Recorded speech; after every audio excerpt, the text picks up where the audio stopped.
നമസ്കാരം, എല്ലാവർക്കും അനിൽകുമാർ ഇക്കോൺ ലാബിന്റെ പുതിയൊരു വീഡിയോയിലേക്ക് സ്വാഗതം.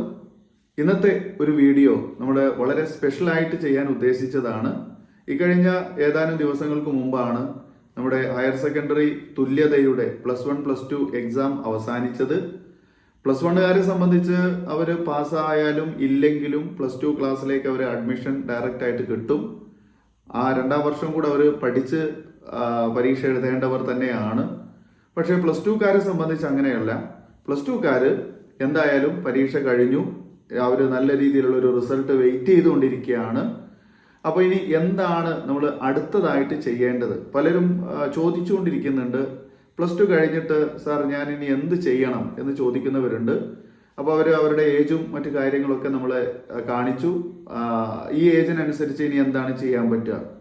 അപ്പോൾ +2ൽ അല്ലെങ്കിൽ ഹയർ സെക്കൻഡറി തുല്യതയിൽ നമുക്കറിയാം 22 വയസ്സ് പൂർത്തിയായിട്ടുള്ള ഏതൊരു വ്യക്തിക്കും, സ്ത്രീയെന്നോ പുരുഷനെന്നോ വ്യത്യാസമില്ലാതെ 10ാം ക്ലാസ് പാസ്സായിട്ടുള്ള ഏതൊരു വ്യക്തിക്കും 22 വയസ്സ് പൂർത്തിയായിട്ടുണ്ടെങ്കിൽ നിങ്ങൾക്ക് ഹയർ സെക്കൻഡറി ഇക്വലൻസി എക്സാം എഴുതാം. അതായത് ആ കോഴ്സിന് ചേർന്ന് 2 വർഷം പഠിച്ചിട്ട് നമുക്ക് +1ഉം +2ഉം സെപ്പറേറ്റ് എഴുതി പാസ്സാകാം. അതാണ് നിയമം. അങ്ങനെ 2ാം വർഷം ഇപ്പോൾ എഴുതി പാസ്സായിട്ടുള്ളവരിൽ ബഹുഭൂരിപക്ഷം ആളുകളും ഒരു 35 എബോവ് ഏജ് ഉള്ളവരായിരിക്കാനാണ് സാധ്യത. എൻ്റെ ഒരു കാഴ്ചപ്പാടിൽ അങ്ങനെയാണ്. അപ്പോൾ ഈ 35 എബോവ് ഏജ് ഉള്ളവർ, അല്ലെങ്കിൽ നമുക്ക് ഒരു 5 വയസ്സും കൂടെ കുറച്ച് പറയാം, 30 വയസ്സിന് മുകളിൽ, 30 മുതൽ ഉള്ള വയസ്സിന് മുകളിലുള്ളവരാണ് കൂടുതൽ പേരുള്ളത്. എന്നാൽ ചില സെന്ററുകളിലൊക്കെ അതിൻ്റെ താഴേക്കും ഏജ് ഉള്ളവരായിട്ട് ചെറുപ്പക്കാരെയൊക്കെ കണ്ടിട്ടുണ്ട്. അപ്പോൾ ഇങ്ങനെയുള്ളവർക്ക് നമ്മൾ ഇനി +2 കഴിഞ്ഞാൽ എന്ത് തരം കോഴ്സാണ് ചെയ്യാൻ കഴിയുക എന്ന് ചോദിക്കുന്നു. അപ്പോൾ അങ്ങനെയുള്ള ചില കാര്യങ്ങളാണ് നമ്മൾ ഇന്നത്തെ ഈ ഒരു ടോപ്പിക്ക്. അപ്പോൾ എന്തായാലും നിങ്ങൾക്കിത് ഉപകാരപ്പെടുന്നത് തന്നെയാണ്. ഇനി നിങ്ങൾക്കല്ലെങ്കിൽ നിങ്ങളുടെ വീട്ടിൽ +2 കഴിഞ്ഞിട്ട് ഹയർ സ്റ്റഡി ചെയ്യാൻ ഉദ്ദേശിച്ചിരിക്കുന്ന മക്കളൊക്കെ ഉണ്ടെങ്കിൽ അവർക്കും ഈ ഒരു വീഡിയോ ഉപകാരപ്പെടും, ഇതിൽ പറയുന്ന കാര്യങ്ങളൊക്കെ.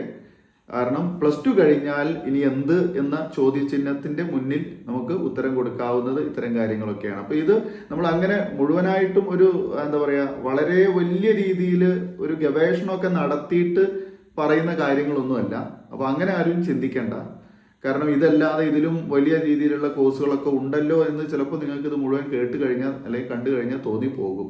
അപ്പോൾ ഞാനത് ഓൾറെഡി പറയണ്ട. ഇത് ഫോക്കസ് ചെയ്യുന്നത് നമ്മുടെ ഹയർ സെക്കൻഡറി തുല്യത കഴിഞ്ഞവരെ സംബന്ധിച്ചുള്ള കാര്യത്തിനാണ്. അപ്പോൾ ഇനി എന്താണ് ചെയ്യുക? പലരും നമ്മൾ ഈ +2ഓട് കൂടിയിട്ട് പഠനം നിർത്താൻ താല്പര്യമുള്ളവരുണ്ടായിരിക്കാം. ജസ്റ്റ് ഒരു +2 മതി എന്ന് വിചാരിക്കുന്നവരും ഉണ്ടായിരിക്കാം. അവർക്കും ചിലപ്പോൾ ഇതൊക്കെ കേൾക്കുമ്പോൾ ഒന്നുകൂടി പഠിച്ചാലോ എന്ന് തോന്നിയേക്കാം. പക്ഷേ ചില വ്യക്തികളെ നമുക്കറിയാം, ഈ പ്രൊമോഷനൊക്കെ വേണ്ടിയിട്ട് ഗവൺമെന്റ് എംപ്ലോയീസുകളൊക്കെ ഉണ്ട്. അപ്പോൾ അവർക്ക് പ്രൊമോഷൻ കിട്ടാൻ വേണ്ടിയിട്ട് മാത്രമായിട്ട് അവർ +2 ക്വാളിഫിക്കേഷൻ നേടിയവരുണ്ട്. പക്ഷെ അവർക്കും യഥാർത്ഥത്തിൽ എന്ത് ചെയ്യാം? ഹയർ സ്റ്റഡി ചെയ്തുകൊണ്ട് നമുക്ക് നഷ്ടമൊന്നും സംഭവിക്കാൻ പോണില്ല ഏതൊരാൾക്കും. പക്ഷെ നമുക്ക് അതിനുള്ള സാഹചര്യവും സന്ദർഭവും ഒക്കെ ഒത്തിണങ്ങി വരണം. ഓക്കെ, വീട്ടിലെ സമ്മർദ്ദങ്ങൾ ഉണ്ടാവാം, അതുപോലെ തന്നെ സ്വന്തമായിട്ടുള്ള കാര്യങ്ങളിൽ എന്തെങ്കിലും പ്രയാസങ്ങളുള്ളവരുണ്ടാവാം, സാമ്പത്തിക പ്രശ്നമുള്ളവരുണ്ടാവാം. എന്തായാലും നമ്മൾ ഹയർ സ്റ്റഡിക്ക് പോകുമ്പോൾ തീർച്ചയായിട്ടും സാമ്പത്തികം ഒരു വലിയ വിഷയമാണ്. നമുക്ക് എവിടെയും ഫ്രീ ആയിട്ട് പഠിക്കാനുള്ള ഒരു ഓപ്ഷനൊന്നും ഉണ്ടാവില്ല. അപ്പോൾ എന്ത് കോഴ്സ് ചെയ്യാം? എല്ലാവരും ഏറ്റവും ആദ്യം പറയുന്ന കോഴ്സ് എന്ന് പറയുന്നത് ഡിഗ്രി തന്നെ ആയിരിക്കാം. ഓക്കെ, ഒരു ഡിഗ്രി ചെയ്യണം, അത് നല്ലൊരു ഓപ്ഷൻ തന്നെയാണ്. നമുക്ക് 3 വർഷത്തെ ഡിഗ്രിയാണ് ഇപ്പോൾ നോർമലി നിലവിലുള്ളത്. പക്ഷേ 4 വർഷത്തെ ഡിഗ്രിയും വന്നിട്ടുണ്ട്. പക്ഷേ ഈ 4 വർഷത്തെ ഡിഗ്രിയിൽ നമ്മൾ അത് ചെയ്യാം, കുഴപ്പമൊന്നുമില്ല. ഓപ്പൺ യൂണിവേഴ്സിറ്റികളിലൊക്കെ നമുക്കിത് ചെയ്യാം. ഡിസ്റ്റൻസ് ഏതായാലും നമുക്ക് കേരളത്തിൽ ഇപ്പോൾ നിലവിലില്ല എന്ന് നിങ്ങൾക്ക് അറിവുണ്ടായിരിക്കാം.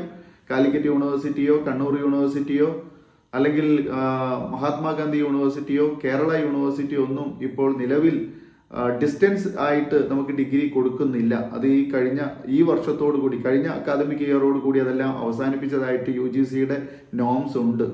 അപ്പോൾ പിന്നെ നമ്മൾ ഏതിലാണ് പഠിക്കുക? പിന്നെ നമുക്ക് ഓപ്പൺ യൂണിവേഴ്സിറ്റികളാണ് ശരണം. ഡിഗ്രി ചെയ്യുകയാണെന്നുണ്ടെങ്കിൽ ഓപ്പൺ യൂണിവേഴ്സിറ്റിയിൽ ചെയ്യാം. അപ്പോൾ ഈ ഓപ്പൺ യൂണിവേഴ്സിറ്റി എന്ന് പറയുമ്പോൾ നമുക്ക് പിന്നെ നമ്മൾ അത്രയും വളരെ വൈഡായിട്ട് നമ്മൾ ഉപയോഗിക്കുന്ന ഒരു വേർഡാണ് ഇഗ്നോ എന്ന് പറയുന്നത്. ഇന്ദിരാഗാന്ധി നാഷണൽ ഓപ്പൺ യൂണിവേഴ്സിറ്റി എന്ന് പറയുന്ന ഇഗ്നോ. ഈ ഇഗ്നോയിൽ നമ്മൾ ഡിഗ്രി ചെയ്യുന്നത് വളരെ നല്ലൊരു കാര്യം തന്നെയാണ്. പക്ഷെ അവിടെ ഒരു പ്രശ്നം എന്താണെന്ന് വെച്ചാൽ നമ്മൾ എടുക്കുന്ന സബ്ജക്റ്റുകൾ എല്ലാം നമുക്ക് മലയാളത്തിൽ എഴുതാൻ കഴിയില്ല എന്നുള്ളതാണ്. നമുക്ക് അങ്ങനെ ഒരു ഓപ്ഷൻ ഇവിടെ ഉണ്ടാവണമല്ലോ, അല്ലേ? നമ്മൾ ബഹുഭൂരിപക്ഷം ആളുകളും പിന്നെ മലയാളത്തിൽ എഴുതാൻ താല്പര്യം കാണിക്കുന്നവരായിരിക്കും. ഇപ്പോൾ ഇഗ്നോയുടെ എല്ലാ വിഷയങ്ങളും നമ്മൾ ഇംഗ്ലീഷിലാണ് പരീക്ഷ എഴുതേണ്ടി വരിക. അപ്പോൾ ഇംഗ്ലീഷിൽ എഴുതുക എന്ന് പറയുന്നത് നമ്മളെ സംബന്ധിച്ച് ചിലപ്പോൾ റിസ്ക് ആയിട്ടുള്ള കാര്യമായിരിക്കാം. അപ്പോൾ അതുകൊണ്ട് തന്നെ പിന്നെ അങ്ങനെ പറ്റുന്നുള്ളവർക്ക് അതിൽ നോക്കാം. അതായത് ഞാൻ നേരത്തെ പറഞ്ഞ 30 ബിലോ ഏജ് ഉള്ളവർ അല്ലെങ്കിൽ 35 ബിലോ ഏജ് ഉള്ളവർക്കൊക്കെ കുറച്ചും കൂടെ അവർ എന്താണ് ഈ ഒരു പുതിയ പുതിയ ആളുകളാണല്ലോ. അപ്പോൾ ഈ പുതിയ പുതിയ ആളുകൾ എന്ന് വെച്ചാൽ ഏജ് കൊണ്ടും അവർക്ക് ഈ ലേറ്റസ്റ്റ് യുഗത്തിൽ ജീവിച്ച ആളുകളാണ്.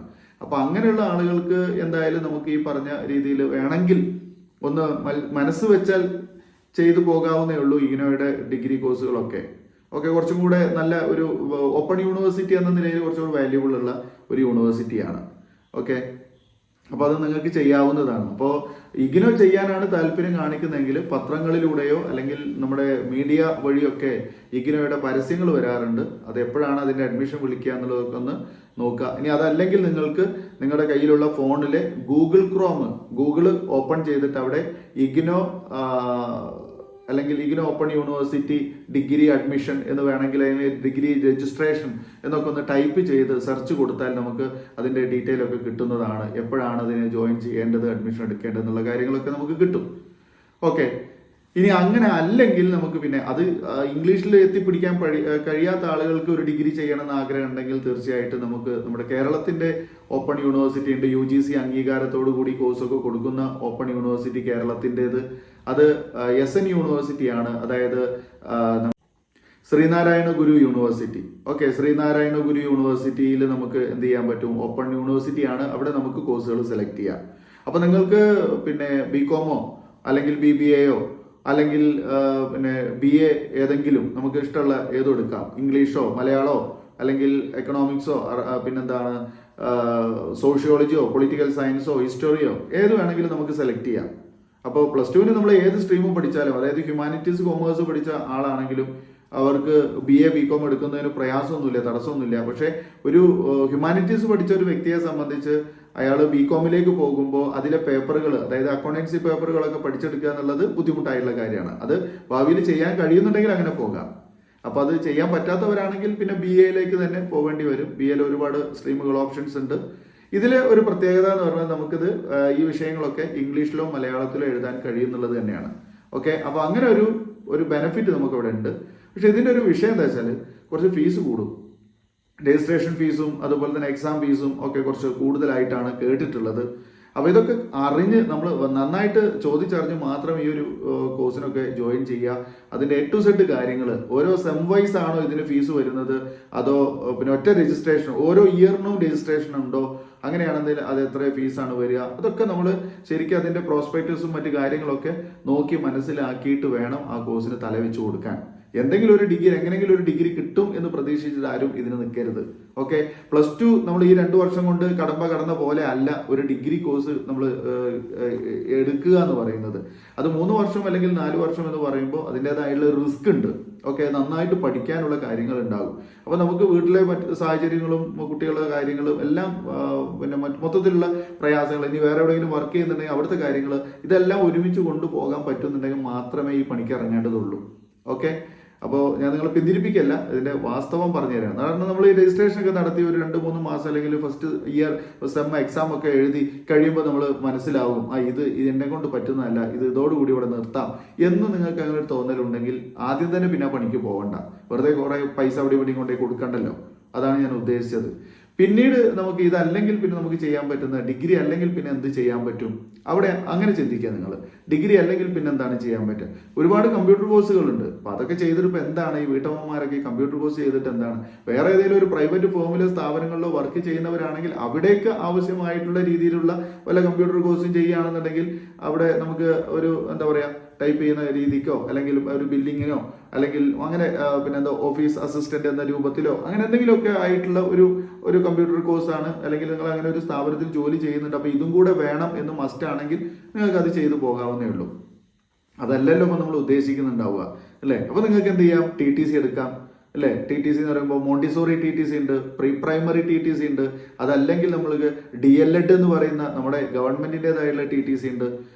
ഇതിൽ മികച്ച ഇത് എന്ന് പറയുന്നത് ഏതാണ്, DLED ആണ്. പക്ഷേ ഈ DLED എടുക്കുമ്പോൾ ഒരു വിഷയം എന്താ വെച്ചാൽ നമുക്ക് പ്രായപരിധി ഒരു വിഷയമായിട്ട് തോന്നുന്നുണ്ട്. ഞാനത് എവിടെ വായിച്ചിട്ടുണ്ട്, പ്രായപരിധി. ഓക്കെ, അപ്പോൾ ഇത്ര ഏജ് ഉള്ളവർക്ക് മാത്രമേ ഇതിന് അപ്ലൈ ചെയ്യാൻ പറ്റുള്ളൂ എന്നുണ്ട്. അതായത് സ്കൂളിൽ, അതായത് നമ്മൾ 1 മുതൽ 4ാം ക്ലാസ് വരെ അല്ലെങ്കിൽ 5 മുതൽ 7ാം ക്ലാസ് വരെ പഠിപ്പിക്കുന്നതാണ് ഈ TTC DLED എന്ന് പറയുന്നത്.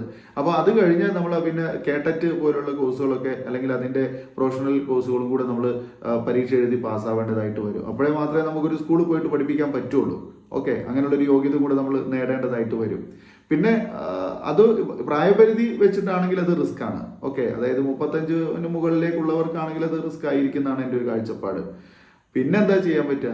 പിന്നെ അപ്പോൾ നമുക്ക് എന്താണ് മോണ്ടിസോറി TTC നമുക്ക് ഏതെങ്കിലും പ്രൈവറ്റ് സ്കൂളുകളിൽ, അൺഎയ്ഡഡ് സ്കൂളുകളിൽ, ഗവൺമെന്റ് സ്കൂളിൽ തന്നെ നമ്മൾക്ക് ഈ ഇംഗ്ലീഷ് മീഡിയം നടത്തപ്പെടുന്ന സെക്ഷൻ ഉണ്ടല്ലോ, LKG UKG അങ്ങനെയുള്ള വിഭാഗങ്ങളിലൊക്കെ നമുക്ക് ഈ ഒരു മോണ്ടിസോറി TTC വെച്ച് പഠിപ്പിക്കാൻ പറ്റും. ഗൾഫിലേക്ക് പറക്കാൻ ഉദ്ദേശിക്കുന്നവരുണ്ടെങ്കിൽ, അതായത് ഭർത്താവ് ഗൾഫിലാണ്, അപ്പോൾ എനിക്ക് ഇവിടെ നിന്ന് ഈ കോഴ്സ് കഴിഞ്ഞതിന് ശേഷം ഞാൻ അങ്ങോട്ട് പോയി കഴിഞ്ഞാൽ അദ്ദേഹത്തിന്റെ കൂടെ നിൽക്കാം, അതോടൊപ്പം തന്നെ അവിടെ എന്തെങ്കിലും ഒരു ചെറിയ സ്കൂളിൽ ജോലി നോക്കാം, ഒരു കിൻഡർ ഗാർഡൻ പോലുള്ള എന്തെങ്കിലും സ്ഥാപനത്തിൽ ജോലി നോക്കാം എന്നൊക്കെ ഉദ്ദേശിക്കുന്നവരുണ്ടെങ്കിൽ അത് നമ്മുടെ ഈ മോണ്ടിസോറി TTC കുറച്ചും കൂടെ നല്ലതാണെന്നാണ് എൻ്റെ അഭിപ്രായം. അതിന് പ്രത്യേകിച്ച് പ്രായപരിധി ഉണ്ടോ എന്നുള്ളത് എനിക്ക് സംശയമുണ്ട്. അങ്ങനെ എൻ്റെ കാഴ്ചപ്പാടിൽ ഒരുപാട് വീട്ടമ്മമാരൊക്കെ ആ ഒരു കോഴ്സ് ചെയ്യുന്നതായിട്ട് ഞാൻ കണ്ടിട്ടുണ്ട്. ഓക്കെ, അപ്പോൾ അത് എന്തുകൊണ്ട് കുറച്ചും കൂടെ മികച്ചതായിട്ടാണ് കണക്കാക്കപ്പെടുന്നത്. പിന്നെ നമുക്ക് ചെയ്യാൻ പറ്റുന്നത് പ്രീ പ്രൈമറി TTC ആണ്. അത് പിന്നെ തീരെ എന്താ പറയുക, ഒരു ഐഡിയ ഇല്ലാത്തവരൊക്കെ പോയി ചെയ്യുന്ന ഒരു കോഴ്സായിട്ടാണ് എനിക്ക് തോന്നിയിട്ടുള്ളത്. കാരണം 10ാം ക്ലാസ് ആണ് അതിൻ്റെ യോഗ്യത.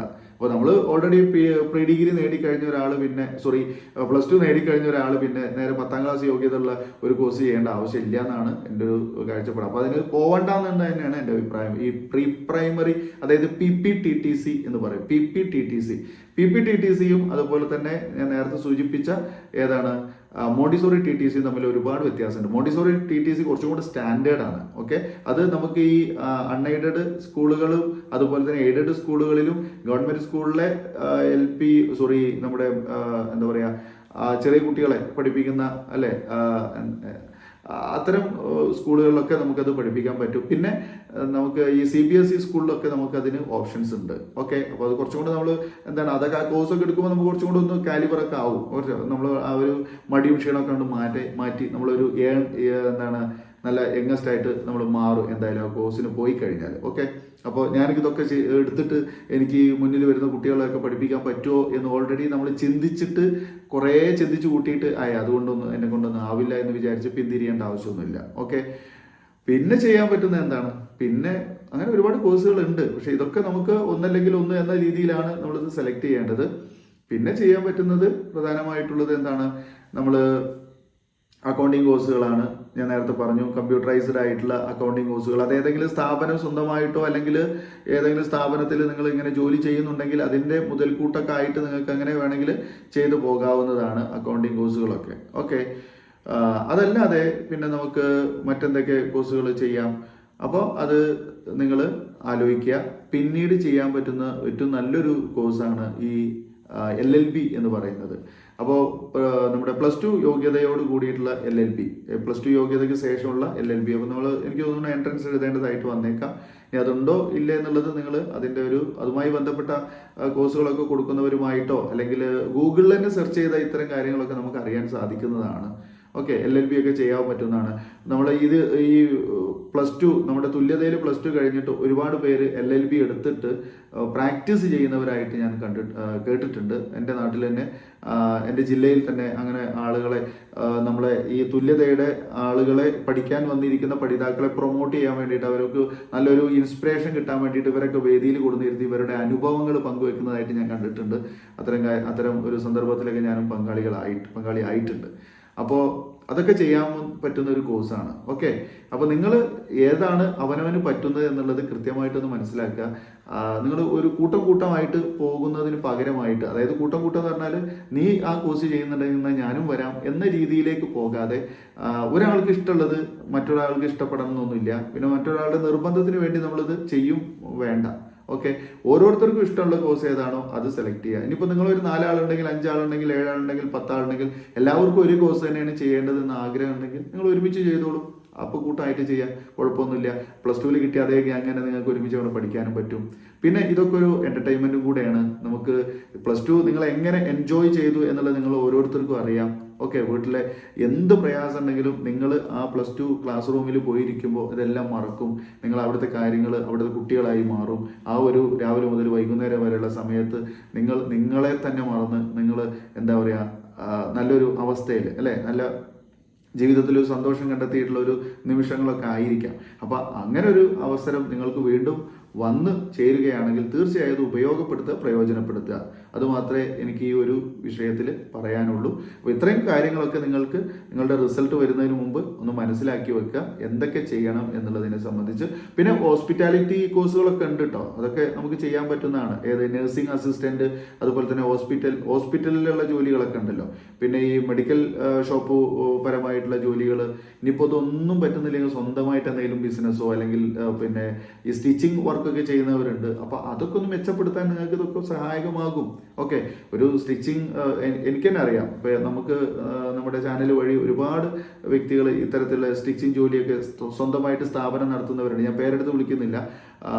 അത്തരം ആളുകൾ നമ്മളുടെ കയ്യിൽ നിന്ന് അവരുടെ സ്കൂളിലുള്ള ഒരുപാട് പേർക്ക് വേണ്ടിയിട്ട് പുസ്തകങ്ങൾ വരെ അവരിലൂടെ മാത്രം വാങ്ങി കൊടുത്തവരുണ്ട്. അത്രയും നല്ല ഏബിൾ ആയിട്ടുള്ള സഹായികൾ ഒക്കെ നമ്മളുടെ കൂട്ടത്തിൽ തന്നെ കാണപ്പെടുന്നുണ്ട്. അപ്പോൾ ഇവരൊക്കെ എന്താണ്, ഈ മറ്റുള്ളവർക്ക് വേണ്ടി അല്ലെങ്കിൽ സ്വന്തമായിട്ടൊരു സ്ഥാപനം നടത്തുന്നു, മറ്റുള്ളവരുടെ കുടുംബത്തെ പോറ്റുന്നതിന് വേണ്ടി മറ്റുള്ളവർക്ക് കൂടി ജോലി നൽകി ഒരു താങ്ങായി തണലായി നിൽക്കുന്നു. അങ്ങനെയും നിങ്ങൾക്കൊക്കെ ആവാം. ഓക്കെ, അതായത് ഒരു എന്റർപ്രണർ ആയിട്ട് ഒരു സ്ഥാപനം നടത്തുന്നതിൻ്റെ ഉടമയായിട്ട് മറ്റുള്ളവർക്ക് താങ്ങും തണലാവുന്ന ജോലി നൽകുന്ന, മറ്റുള്ള കുടുംബങ്ങളെ പോറ്റുന്ന രീതിയിലുള്ള ഒരു സ്ഥാപനം വളർത്തിയെടുക്കുന്ന വ്യക്തികളൊക്കെ ആയിട്ടൊക്കെ നിങ്ങൾക്ക് മാറാൻ സാധിക്കും. ഐഡിയകൾ ഉണ്ടാവണമെന്നേ ഉള്ളൂ, ആശയങ്ങൾ ഉണ്ടാവണമെന്നേ ഉള്ളൂ. ഓക്കെ, എല്ലാവരും അങ്ങനെ പഠിച്ചു മുന്നേറി പോകണമെന്നൊന്നും നിർബന്ധമൊന്നുമില്ല. ഇത്തരം കാര്യങ്ങളിലേക്കും വരാവുന്നതാണ്. ഇതും ഗ്രൂപ്പായിട്ടൊക്കെ ചെയ്യാൻ പറ്റുന്ന കാര്യങ്ങളൊക്കെ തന്നെയാണ്. അപ്പോൾ എന്തായാലും എല്ലാവരും നന്നായിട്ടിരിക്കുക. ഒരിക്കലും നിങ്ങൾക്ക് കിട്ടിയ അവസരങ്ങൾ വെറുതെ പാഴാക്കി കളയരുത്. മാക്സിമം പ്രയോജനപ്പെടുത്തുക, ഉപകാരപ്പെടുത്തുക എന്നുകൂടി ഓർമ്മപ്പെടുത്തിക്കൊണ്ട് നിങ്ങൾക്ക് എന്തെങ്കിലും സംശയങ്ങളോ കാര്യങ്ങളോ ഉണ്ടെങ്കിൽ തീർച്ചയായും ഈ വീഡിയോയുടെ താഴെ കമൻ്റ് ആയിട്ട് രേഖപ്പെടുത്തി വയ്ക്കുക. ഓക്കെ, അത് നിങ്ങളുടെ എല്ലാ അഭിപ്രായങ്ങൾക്കും വേണ്ടി കാത്തിരിക്കുന്നു. വീണ്ടും പുതിയൊരു വീഡിയോയിൽ കാണാം. ഈ വീഡിയോ നിങ്ങൾക്ക് ഉപകാരപ്പെട്ടു, പ്രയോജനപ്പെട്ടു എന്ന് തോന്നിയാൽ തീർച്ചയായിട്ടും ഷെയർ ചെയ്യാൻ മറക്കരുത്. അതുപോലെ കാണുന്ന എല്ലാവരും ലൈക്ക് ചെയ്യുക. എല്ലാവരും നമ്മുടെ വീഡിയോക്ക് ലൈക്ക് ചെയ്യുന്നില്ല, ദയവായിട്ട് എല്ലാവരും ഒന്ന് ലൈക്ക് ചെയ്യുക. അതുപോലെ തന്നെ ആദ്യമായി നമ്മുടെ ചാനലിലെ വീഡിയോകൾ കാണുന്നുണ്ടെങ്കിൽ ഒന്ന് സബ്സ്ക്രൈബ് ചെയ്യുക. ചാനൽ തൊട്ടടുത്തുള്ള ബെല്ല് ഒന്ന് അമർത്തി വയ്ക്കുക. ഓക്കെ, പുതിയ വീഡിയോകൾ നിങ്ങൾക്ക് നോട്ടിഫിക്കേഷനായിട്ട് ലഭിക്കും. Thank you. വീണ്ടും കാണാം.